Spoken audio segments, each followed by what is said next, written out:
Here are a few more precisions on the meaning of reaping what you have sown as karma's basic law.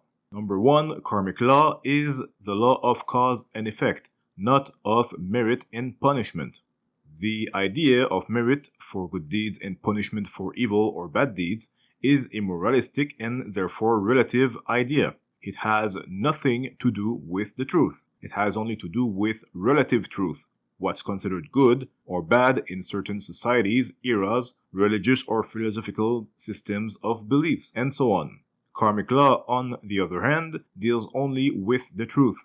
The actual nature and quality of the energies, psychical and physical, consciousnesses are linked to individually and as a group.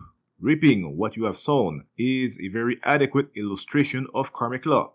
We must ever remember that karma isn't, strictly speaking, a linear thing. A strict linear understanding would be similar to something like merit and punishment, more like an eye for an eye kind of law. Karma being the law of causes and effects, we therefore must remember that causation is a multi-directional, not linear thing. Multiple causes are at the origin of any effect. All causes are themselves effects of previous causes, and so on. Number 3, in the context of the illustration of reaping what you have sown, if one plants a poisonous seed, one will get a poisonous plant, then poisonous fruits, themselves producing more seeds, and so on. But that would be a linear understanding.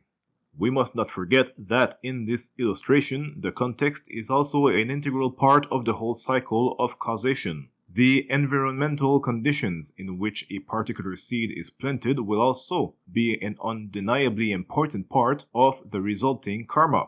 If the soil quality, the air, the sunlight, the water are not so adequate for any specific seed, it cannot grow very well and cannot result in very potent fruits. The same applies to the planting of the most beautiful, good-willed type of seeds. Number 4, this reaping what you have sown metaphor happens within oneself. Causes and effects are passing things, like the cycles we can all observe in nature.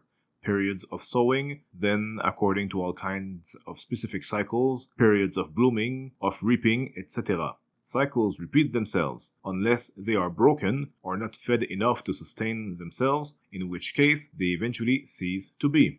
The quality of our inner soil, inner water, inner air, and inner sunlight more or less allow or don't allow certain seeds of karma to grow and bear effects or fruits. Number 5, therefore, any person who wishes to change or better one's life's circumstances has to become as conscious as possible of the quality of their inner soil, inner water, inner air, and inner sunlight, and then strive to increase their quality.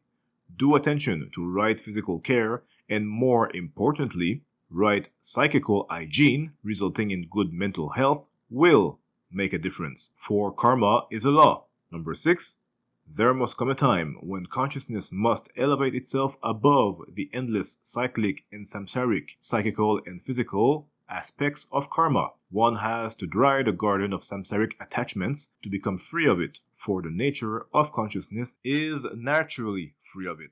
Once that is fully realized, fully accomplished, it becomes possible to sow exceptional seeds in this world, bearing exceptionally good fruits, and yet remain free, unbounded, unlimited by even such excellent fruits.